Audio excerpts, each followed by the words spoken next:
یہ 20ویں صدی کے آغاز کے وقت جسے ہم پورا کہتے ہیں مڈل ایسٹ، بلکہ صرف مڈل ایسٹ نہیں، پورا شمالی افریقہ سلطنت عثمانیہ کا حصہ تھا، خلافت عثمانیہ۔ لیبیا، الجزائر، مصر، پورا حجاز، یمن، پورا عراق، شام، اور یہ شام ہی کے حصے ہیں در حقیقت، اردن اور لبنان، یہ شام عرب، عراق عرب، یہ پورا علاقہ خلافت عثمانیہ یہ اس کا حصہ تھا۔ پہلی جنگ عظیم میں انگریزوں نے عربوں کو بغاوت پر آمادہ کیا، غداری پر آمادہ کیا، انہوں نے خلافت عثمانیہ کے خلاف بغاوت کی، بیج بوئے ان کے دلوں کے اندر نفرت کے، ابھارا انہیں کہ تم ترکوں کے غلام کیوں ہو، تمہیں خود حاکم ہونا چاہیے، تم کھڑے ہو جاؤ، ہم مدد کریں گے، تم بغاوت کرو، تم ان ترکوں کے خلاف ہماری مدد کرو، ہم تمہیں آزاد کر دیں گے، تم اپنے پاؤں پر خود کھڑے ہو جانا۔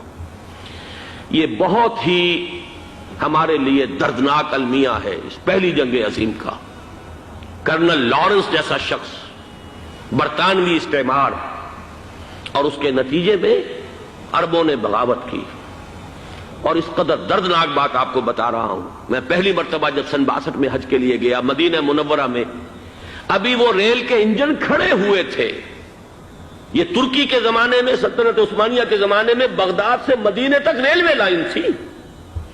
یہ پورا ایک عالم سلطنت عثمانیہ، صرف سلطنت نہیں، خلافت عثمانیہ،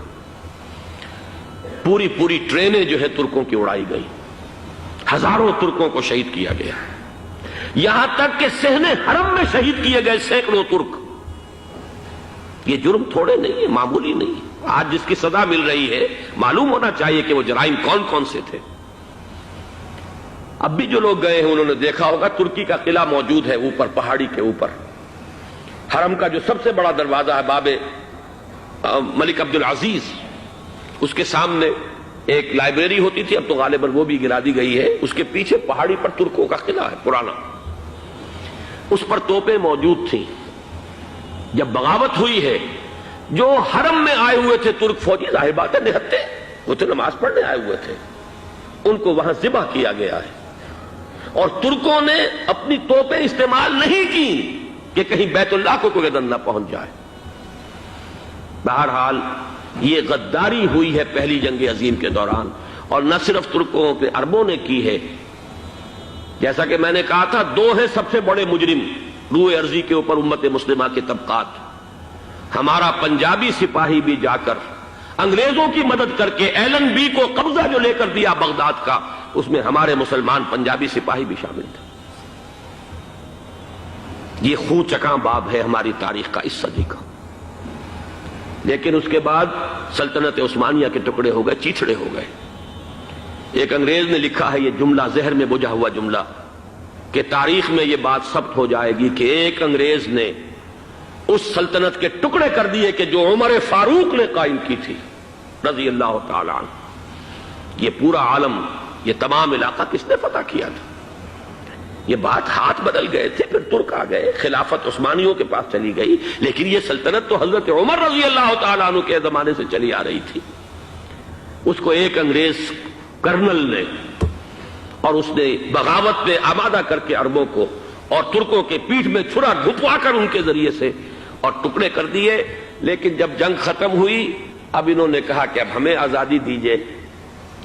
تو اب انہیں معلوم ہوا کہ غداروں کو دنیا میں کیا ملتا ہے۔ ٹکڑے کر دیے گئے۔ یہ حصہ عراق یہ انگریز کے پاس رہے گا، شام کا یہ علاقہ یہ فرانسیسیوں کے پاس رہے گا، مصر پر انگریزوں کا تسلط رہے گا،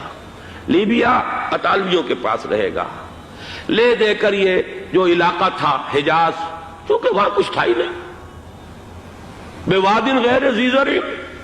یہ عربوں کے پاس چھوڑ دیا گیا۔ اس وقت جو بادشاہ ہیں، شاہ حسین اردن کے، ان کے دادا سب سے بڑے غدار وہی تھے، لہذا ان کو اس علاقے کی بادشاہت دے دی گئی۔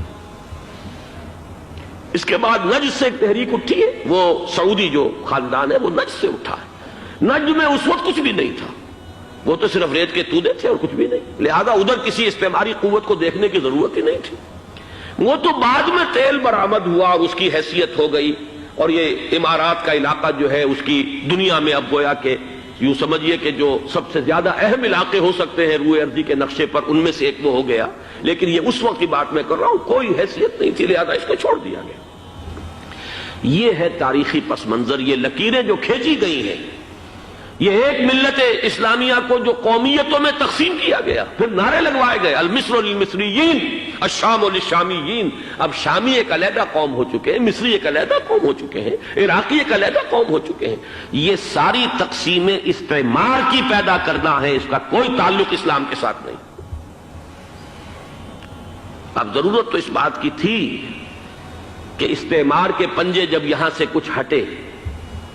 دوسری جنگ عظیم کے بعد ایک دور آیا، امریکہ ابھرا ہے دنیا کی عالمی سطح پر سیاست میں، اس کے ہاں کچھ آزادی کے تصورات تھے، اس نے بھی سپورٹ کیا۔ برطانیہ کمزور ہو چکا تھا، وہ اتنے بڑے علاقے کو اب ہولڈ نہیں کر سکتا تھا۔ ہندوستان بھی آزاد ہوا، پھر یہ کہ اور دوسرے علاقوں سے بھی اس کو پسپائی اختیار کرنی پڑی۔ استعمار کے پنجے جس طرح بھی ہوئے، ان کے سینوں سے، عربوں کے سینوں سے جو ہے گویا کہ وہ ہٹے، لیکن امریکہ نے ایک اپنی بہت بڑی حکمت عملی جو اختیار کی، عالم عرب کے سینے میں اسرائیل کا خنجر پیوست کر دیا، تاکہ یہ کبھی آزاد نہ ہو جائیں، ہمارے انگوٹھے تلے رہے، ہماری پالیسی گورن کرے۔ یہ استعمار کا دوسری جنگ عظیم کے بعد جہاں برطانوی استعمار، فرانسیسی استعمار رفتہ رفتہ یہ ہٹنے شروع ہوئے، صدر ناصر نے انگریزوں کو اٹھا کر پھینکا میڈیٹرینین میں اور دوسرے جگہوں سے، الجزائر نے آزادی حاصل کی فرانس سے،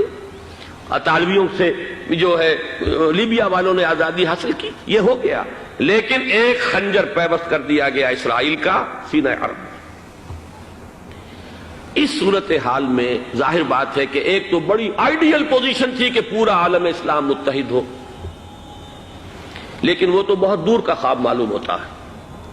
علامہ اقبال سے بڑا کوئی نقیب نہیں ہے ملت اسلامی کی وحدت کا، ایک ہو مسلم حرم کی پاسبانی کے لیے نیل کے ساحل سے لے کر تا بخاک کاشغر، لیکن انہیں بھی اپنے لیکچرز میں کہنا پڑا کہ اس وقت جو صورتحال ہے پورے عالم اسلام کی ایک وحدت بن جانا تو تقریباً ناممکن نظر آ رہا ہے۔ اگر کسی طرح ایک common wealth of Muslim nations وجود میں آ جائے تو بھی بڑی کامیابی ہوگی،